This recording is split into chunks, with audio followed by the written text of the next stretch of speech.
హాయర్స్ welcome to our channel. ప్రస్తుతం మనతో పాటు దాము బాలాజీ గారు సీనియర్ జర్నలిస్ట్, వాటితో ఒకసారి మాట్లాడదాం. సార్ నమస్కారం. సార్ రామ్ చరణ్ గారి గేమ్ చేంజర్ సినిమాకి సంబంధించిన ట్రైలర్ నేను రిలీజ్ చేయడం చూసాం సార్. మరి ట్రైలర్ రెస్పాన్స్ సోషల్ మీడియాలో కాస్త భిన్నాభిప్రాయాలు వ్యక్తం అవుతున్నాయి.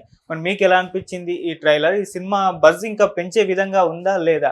అదేవిధంగా సార్ ఈ సినిమాకి తమిళనాడులో పోటీ అయితే భారీగానే ఉంది సార్. అంటే పెద్ద సినిమాలు లేకపోయినప్పటికీ అరడజన్ చిన్న సినిమాలే ఉన్నాయి. అందులో శంకర్ వాళ్ళ కూతురు అదితి శంకర్ సినిమా కూడా ఉంది సార్. మరి తమిళనాడులో ఈ సినిమా పరిస్థితి ఏ విధంగా ఉండబోతుంది సార్? తమిళనాడే కాదు, మొత్తం దేశవ్యాప్తంగానే ఈ సినిమాకి అయితే కాంపిటీషన్ ఉంది. ఆల్రెడీ తెలుగులో Venkatesh cinema, Balakrishna cinema release అవుతున్నాయి.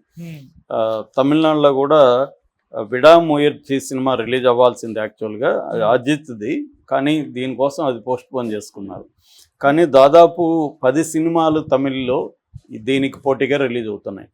సో ఒకటి వనంగన్ అని అరుణ్ విజయ్ సినిమా, 2 కాదలికు నేరమిల్ల అని జయం రవి సినిమా, 3 టీన్ హార్స్ అని శిబిరాజ్ సత్యరాజ్ కొడుకు సినిమా, తర్వాత పదవి తలవన్ షణ్ముగ పాండ్యన్ విజయకాంత్ కొడుకు సినిమా, తర్వాత మద్రాస్ కారన్ షేన్ నిగమ్ మన నేహారిక కొనిదల కూడా దాంట్లో చేస్తుంది, తమిళ్లో డెబ్యూ సినిమా.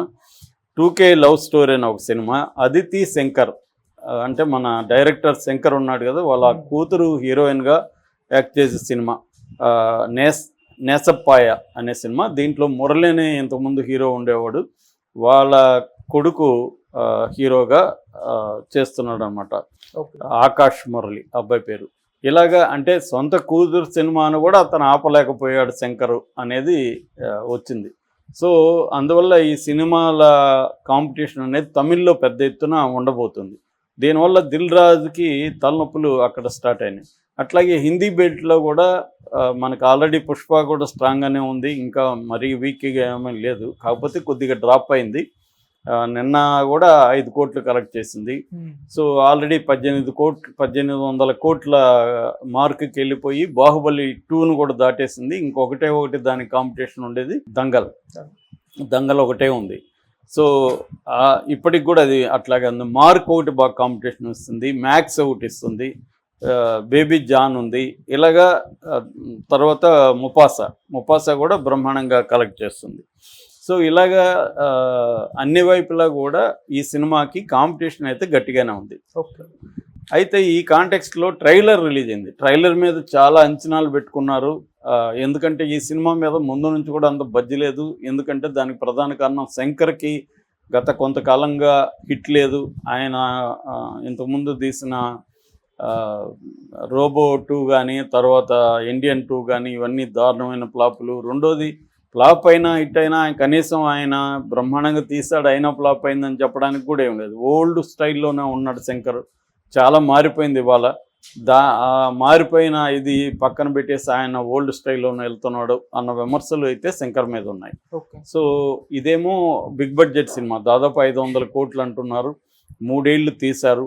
సో ఇది ట్రైలర్ మీదే అంచనాలు పెట్టుకున్నారు. ట్రైలర్ రిలీజ్ అయింది, ప్రధానమైన ఒక డైలాగ్తో స్టార్ట్ అవుతుంది. కడుపు నిండా 100 ముద్దలు తినే ఏనుగు ఒక ముద్ద వదిలిపెడితే దానికేం పెద్ద నష్టం లేదు, కానీ ఆ ముద్ద వల్ల 1,00,000 చీమలు బతుకుతాయి, నేను అడుగుతున్నది అటువంటి ఒక ముద్దనే అన్న ఒక డైలాగ్తో స్టార్ట్ అవుతుంది. సో ఓవరాల్గా ఏంటంటే కథ ఇంతకుముందే లీక్ అయింది, మనం కూడా చెప్పుకున్నాం. అదే మనం చెప్పుకున్న కథే దీంట్లో ఉందనేది ట్రైలర్ చూస్తే అర్థమవుతుంది. అంటే అప్పన్న అనే ఒక రాజకీయ నాయకుడు చిన్న గ్రామంలో రైతుల కోసం పోరాడుతుంటాడు. ఆయన అభ్యుదయ పార్టీ అని ఒక పార్టీ పెడతాడు. ఆ పార్టీ పెట్టి రైతుల తరఫున పోరాడుతుంటాడు. సో ఆయన్ను చంపేస్తారు. చంపిన తర్వాత అదే అభ్యుదయ పార్టీని వాళ్ళు కైవసం చేసుకొని శ్రీకాంత్ వాళ్ళ కొడుకు ఎస్జే సూర్య, అతను బొబ్బిలి మోపిదేవి పేరుతో అతను సీఎం అవుతాడు, ఎస్జే సూర్య సీఎం అవుతాడు. ఇప్పుడు ఈ రామ్ చరణ్ ఐఏఎస్ ఆఫీసర్ అవుతాడు, కలెక్టర్ అవుతాడు. సో ఐఏఎస్ ఆఫీసర్ అయ్యి కలెక్టర్ అయ్యి అతనితో ముఖ్యమంత్రితో ఎలా ఢీకొన్నాడు ఇదే సినిమా. ఈ ట్రైలర్లో ఇదంతా కూడా వచ్చేసింది ఆల్రెడీ. సో మామూలుగా తీసుకున్నప్పుడు చాలా కథల్లో కూడా ఇంతకంటే ఏమి గొప్ప కథలేమి ఉండవు అనుకో, కథగా చెప్పుకుంటే పెద్దగా ఏమి ఉండదు. కాకపోతే ఏంటంటే విజువల్స్ చూస్తున్నప్పుడు నిజానికి బ్యాడ్ ట్రైలర్ అయితే ఏమి కాదు, ఎఫెక్టివ్గానే ఉంది, కటింగ్ అంతా బాగుంది, రేసీగా ఉంది, రామ్ చరణ్ కూడా బాగా కనిపిస్తున్నాడు. ఇవన్నీ ఉన్నాయి. కాకపోతే ఏంటంటే ఓవరాల్గా చూసినప్పుడు డిజావు ఫీలింగ్ కలుగుతుంది. డిజావు అంటే ఫ్రెంచ్ వర్డ్, అది మనం ఇంతకుముందే చూసామే అన్న ఫీలింగ్ అయితే కలుగుతుంది. అంటే శంకర్ సినిమాలే, ఒకే ఒక్కడు, శివాజీ, తర్వాత మన రామ్ చరణ్ మగధీర, ఇవన్నీ గుర్తుకొస్తున్నాయి దాంట్లో చూస్తే. అంటే ఒకే ఒక్కడు మొదలువన్ అనే తమిళ్లో, ఒకే ఒక్కడిలో కూడా ముఖ్యమంత్రితో ఒక జర్నలిస్టు ఢీకొనడం ఉంటుంది. దీంట్లో కూడా ముఖ్యమంత్రితో ఒక ఐఏఎస్ ఆఫీసర్ ఢీకొనడం అనేది కనబడుతుంది. ఒక డైలాగ్ కూడా ఉంటుంది కదా, రా అంటే ఏరా అని ఇతను కూడా అంటాడు కదా, నన్ను రా అంటున్నావు అంటే రాకు రా, సార్కి సార్ అంటాడు. అంటే ఒక ముఖ్యమంత్రిని ఒక ఐఏఎస్ ఆఫీసర్ ఢీకొంటే ఎలా ఉంటుంది, మొదలువన్లో కూడా థీమ్ ఏంటి, ఒక ముఖ్యమంత్రిని ఒక జర్నలిస్టు ఢీకొంటే ఎలా ఉంటుంది అనేదే కదా. సో ఇవే కనిపిస్తున్నాయి. అంటే మెయిన్ థీమ్కి సంబంధించి అయితే కొత్తగా ఏమనిపించలేదు, క్యారెక్టర్లు కూడా కొత్తగా ఏమనిపించలేదు, అరే భలే ఉంది అన్న ఫీలింగ్ అయితే రాలేదు ఇక్కడ ట్రైలర్ చూస్తే. అయితే పాటలు దీంట్లో మామూలుగానే శంకర్ బలం చాలా వరకు పాటలే, ఎందుకంటే ఆయన పాటలకు విపరీతం ఖర్చు పెడతాడు. అలాగే దీంట్లో కూడా 4 పాటలకి 75 కోట్లు ఖర్చు పెట్టారని విపరీతంగా మీడియాలో వస్తుంది. అందులో ఫస్ట్ పాట జరగండి జరగండి అనే పాట 600 మంది డాన్సర్లతో ప్రభుదేవ కంపోజిషన్లో 13 రోజులు షూట్ చేశారు. దీనికోసం ఒక 70 ఫీట్ల హిల్ మీద విలేజ్ సెట్ చేశారు. సో ఇది పైగా దాంట్లో వాడిన కాస్ట్యూమ్స్ అన్నీ కూడా జూట్ కాస్ట్యూమ్స్ వాడారు, అదొక స్పెషల్ అనమాట.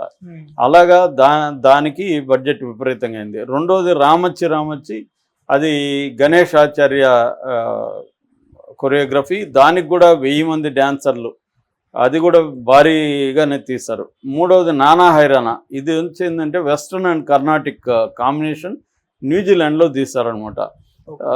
ఇక దోప్ సాంగ్ జానీ మాస్టర్ చేశాడు. దానికి కూడా 100 మంది రష్యన్ అమ్మాయిల డాన్సర్లను పెట్టారు, అది 8 రోజులు షూట్ చేశారు. ఈ 4 పాటలకి 75 కోట్లు బడ్జెట్ పెట్టారు. ఆ గ్రాండియర్ అయితే కనబడుతుంది పాటల్లో, మనకి ట్రైలర్లో కూడా అది కనబడుతుంది.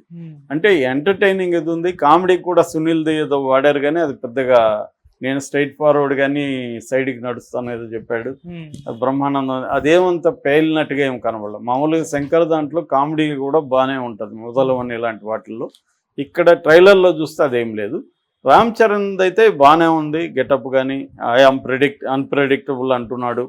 సో అంటే ఒక ఐఏఎస్ ఆఫీసరు తన నాన్నని చంపి తన నాన్న పార్టీని లాక్కున్న ఒక పొలిటీషియన్ ఫ్యామిలీ మీద ఎలా పగ తీర్చుకున్నాడు అన్న యాంగిల్లో సినిమా ఉంటుంది. మామూలుగా అయితే శంకర్ సినిమాలన్నీ కూడా ఒక సామాజిక అంశాన్ని తీసుకొని చేస్తారు. మాకు మొదలవన్లో అయితే ఆ రివెంజ్ లేదు. మొదలవన్లో ఏంటంటే ఒక ముఖ్యమంత్రిని ఛాలెంజ్ చేసేస్తాడు, నువ్వు ముఖ్యమంత్రిగా ఉండి చూపించంటాడు, అది కొత్తగా అనిపించింది. దీంట్లో అటువంటి కొత్త పాయింట్ అయితే మనకేమీ కనబడలేదు సినిమాలో. ఈ డైలాగ్ కొంతవరకు అట్రాక్ట్ చేసింది, 100 ముద్దలు తినే అనేది, బట్ అది కాంటెక్స్ట్ ఏంటో తెలియదు మనకి. సో అక్కడ కొంత మిస్టరీ అయితే ఉంది. మామూలు ట్రైలర్లో ఎట్లా ఉండాలంటే, ట్రైలర్ కొంత చెప్పాలి, ఎక్కువ భాగం చెప్పకూడదు. అంటే సముద్రంలో తేలే ఐస్బర్గ్ లాగా ఉండాలి, కొంత కనబడాలి, కనబడకుండా ఎక్కువసేపు ఉండాలి. ఆ యాంగిల్లో తీసుకుంటే దీంట్లో కనబడకుండా క్యూరియాసిటీ రేపే అంశాలు అయితే ఎక్కువ లేవు. ఫ్యాన్స్ కూడా కన్ఫ్యూజన్లోనే ఉన్నట్టుగా మనకు వాళ్ళ పోస్టులు చూస్తే అర్థమవుతుంది. ఒకటైతే ఇదేం నాకు ఎక్కలేదు, వాల్తేరు వీరయ్య కూడా ఎక్కలేదు, కానీ అది సినిమా చూసి నాకు బాగా నచ్చింది, నాకు ఇది కూడా అలాగే ఉంటుందేమో అని ఒకటి పెట్టాడు. ఇలాగా వాళ్ళు కొంతమంది బ్రహ్మాండంగా ఉందని కూడా వాళ్ళు అనలేకపోతున్నారు ఫ్యాన్స్ కూడా.